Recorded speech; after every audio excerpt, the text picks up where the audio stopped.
Hi everyone, welcome back to our new video. So അപ്പോൾ നമ്മൾ ഇന്നത്തെ വീഡിയോയിൽ നമ്മൾ ഡിസ്കസ് ചെയ്യാൻ പോകുന്നത് ലാസ്റ്റ് 2 വീക്സിലെ ഞാൻ എടുത്ത ട്രേഡ്സും അതിൻ്റെ അപ്ഡേറ്റ്സും കാര്യങ്ങളും അതുപോലെ തന്നെ വരുന്ന വീക്കിലേക്കുള്ള എൻ്റെ ട്രേഡ് പ്ലാൻസുകൾ എന്തൊക്കെയാണ് നമ്മളിവിടെ ഡിസ്കസ് ചെയ്യാൻ പോകുന്നത്. ഓക്കെ, അപ്പോൾ നോർമലി ഞാൻ എല്ലാ വീക്കിലും എൻ്റെ ട്രേഡ്സുകൾ അപ്ഡേറ്റ് ചെയ്യാറുണ്ട്. സോ ലാസ്റ്റ് വീക്ക് ഈദും വിഷയൊക്കെ ആയതുകൊണ്ട് തന്നെ എനിക്ക് എൻ്റെ ലാസ്റ്റ് വീക്കിൽ P&L അപ്ഡേറ്റ് ചെയ്യാൻ പറ്റിയിട്ടുണ്ടായിരുന്നു. സോ അത് നമുക്ക് രണ്ടും കൂടെ ഒരുമിച്ച് നമുക്ക് ഈ വീക്കിൽ ചെക്ക് ചെയ്യാം. ഓക്കെ, അപ്പോൾ നമുക്ക് ഡയറക്റ്റ്ലി എന്ത് ചെയ്യാം, വീഡിയോയിലേക്ക് പോകാം. ഓക്കെ, സോ നമുക്ക് കൺസോളിൽ പോയതിനു ശേഷം ആദ്യം നമുക്ക് ലാസ്റ്റ് വീക്കിലെ P&L റിപ്പോർട്ട് ഒന്ന് ചെക്ക് ചെയ്ത് നോക്കാം. ലാസ്റ്റ് വീക്ക് ചെക്ക് ചെയ്ത് നോക്കാം. സോ ഇവിടെ നമുക്ക് ഇക്വിറ്റി കൊടുത്ത് റിയലൈസ്ഡ് P&L കൊടുക്കുക. അതുപോലെ തന്നെ നമുക്ക് ഫസ്റ്റ് വീക്കിൽ, അതായത് വെനസ്ഡേ തേർഡ് വെനസ്ഡേ തൊട്ട് എന്താണ് 10th വെനസ്ഡേ ഉള്ള ഫസ്റ്റ് വീക്കിലെ P&L ഒന്ന് ചെക്ക് ചെയ്ത് നോക്കാം.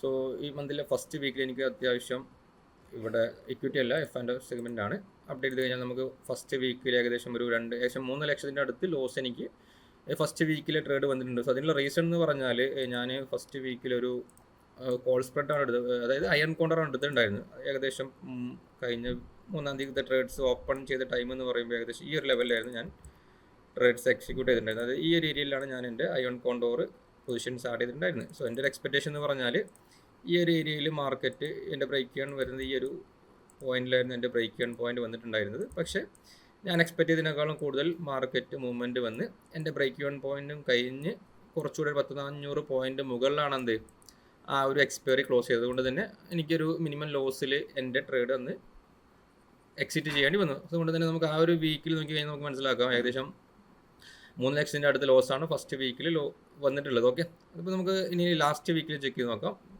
കഴിഞ്ഞ വീക്കിൽ ഏകദേശം 11 to 17 ചെക്ക് ചെയ്യുന്ന സമയത്ത് നമുക്ക് ലാസ്റ്റ് വീക്കിൽ 2,30,000 റുപ്പീസാണ് ഇവിടെ പ്രോഫിറ്റ് വന്നിട്ടുള്ളത്. ഓക്കെ, അപ്പോൾ അതിൻ്റെ ട്രേഡ് ഡീറ്റെയിൽസും ഞാൻ പറഞ്ഞത്, അതായത് കഴിഞ്ഞ വീക്കിൽ കൂടുതലും ഒരു all time high bank Nifty all time high, അതായത് കഴിഞ്ഞ വീക്കിൽ ഏകദേശം bank Nifty all time high reach ആയതുകൊണ്ട് തന്നെ ഞാൻ ഇവിടെ മാർക്കറ്റ് ഈ ഏരിയയിലായിരുന്നല്ലോ. അതുകൊണ്ട് തന്നെ ഞാൻ അവിടെ അയൺ കോണ്ടർ എടുത്തിട്ട് ഞാൻ കോൾ സ്പ്രെഡാണ് എടുത്തിട്ടുണ്ടായിരുന്നു. സോ ആ ഒരു ഞാൻ എക്സ്പെക്ട് ചെയ്ത പോലെ തന്നെ മാർക്കറ്റ് നല്ലൊരു ഫാളായിരുന്നു ഇവിടെ നിന്നുണ്ടായത്. സോ ഞാൻ എടുത്ത കോൾ സ്പ്രെഡ് അത്യാവശ്യം നല്ലൊരു പ്രോഫിറ്റിലാണ് ക്ലോസ് ചെയ്തുകൊണ്ട് തന്നെ ലാസ്റ്റ് വീക്കിൽ ഏകദേശം ഒരു 2.5 ലക്ഷത്തിൻ്റെ അടുത്ത് പ്രോഫിറ്റ് കിട്ടി. സോ ലാസ്റ്റ് 2 വീക്കിൽ നോക്കുകയാണെങ്കിൽ സ്റ്റിൽ ഞാനൊരു ലോസിലാണുള്ളത്. 57 രൂപ ഈ ഒരു ഇതിൽ ലോസിലാണ് റൺ ചെയ്തുകൊണ്ടിരിക്കുന്നത്. ഓക്കെ, അപ്പോൾ ഇതാണ് ലാസ്റ്റ് 2 വീക്കിലെ അപ്ഡേറ്റ്സ് വരുന്നത്. സോ ഇനി കമ്മിങ് വീക്കിലേക്കുള്ള ട്രേഡ്സ് എന്ന് പറഞ്ഞാൽ ഇപ്പോൾ കറൻ്റ്ലി ഞാൻ എടുത്ത ട്രേഡ് ഇപ്പോൾ കറൻ്റ്ലി ഏകദേശം ഒരു 9,000 റുപ്പീസ് പ്രോഫിറ്റിൽ റണ്ണിങ് ആണ്. സോ ഞാൻ എടുത്ത പൊസിഷൻ എന്ന് പറഞ്ഞാൽ ഇപ്പോൾ ഒരു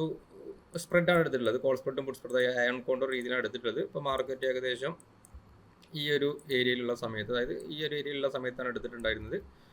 സോ അപ്പോൾ ഇവിടെ ഒരു കുറച്ച് 47,000 ബിലോ ആയിട്ട് ഒരു കോൾ പുട്ട് സ്പ്രെഡും ആഡ് ചെയ്തിട്ടുണ്ട്. അതുപോലെ തന്നെ ഈ ഒരു റേഞ്ചിനെ പോയിട്ട് കോൾ സ്പ്രെഡ് ആഡ്, അതായത് ഈ ഒരു റേഞ്ചാണ് ഞാൻ എക്സ്പെക്ട് ചെയ്യുന്നത്. ഈ ഒരു വരുന്ന വീക്കിൽ എക്സ്പയറി ഈ ഒരു 47,000 ഈ ഒരു റേഞ്ചിൻ്റെ ഉള്ളിൽ ഈ ഒരു ഡിമാൻഡിൽ മാർക്കറ്റ് ഇതിൻ്റെ താഴേക്ക് പോലും എക്സ്പെക്റ്റേഷനിൽ ആണ് ഇതിൻ്റെ താഴെ ഒരു പുട്ട് സ്പ്രെഡ് എടുത്തിട്ടുള്ളത്. അതുപോലെ തന്നെ മുകളിലേക്ക് ഈ ഒരു റേഞ്ചാണ് ഇവിടെ, അതായത് 48,600 എന്ന് പറയുന്ന ഈ ഒരു റേഞ്ചാണ് എന്ത് കോൾ സ്പ്രെഡിൻ്റെ റേഞ്ച് വരുന്നത്. സോ അപ്പോൾ എൻ്റെ ഒരു എക്സ്പെക്റ്റേഷൻ എന്ന് പറഞ്ഞാൽ ഈ വരുന്ന എക്സ്പയറി ഈ ഒരു റേഞ്ചിൻ്റെ ഉള്ളിൽ ക്ലോസ് ചെയ്യുന്ന രീതിയിലാണ് ഞാൻ എന്ത് ചെയ്തിട്ടുള്ളത്, ഇവിടെ ഈ ഒരു അയൺ കോണ്ടോർ ഇവിടെ പൊസിഷൻസ് ആഡ് ചെയ്തിട്ടുള്ളത്. സോ അപ്പോൾ അത് കറൻ്റ്ലി ഏകദേശം ഒരു 15,000-16,000 റണ്ണിങ്ങിലാണ് ഇവിടെ പോയിക്കൊണ്ടിരിക്കുന്നത്. ഓക്കെ, അപ്പോൾ ഇത്രയും കാര്യങ്ങളാണ് നമുക്ക് ഈ ഒരു വീഡിയോയിലൂടെ പറയാനുള്ളത്. അതുപോലെ തന്നെ വരുന്ന കാര്യങ്ങളൊക്കെ നമുക്ക് വരുന്ന വീഡിയോയിൽ നമുക്ക് ഡിസ്കസ് ചെയ്യാം. Okay, thank you.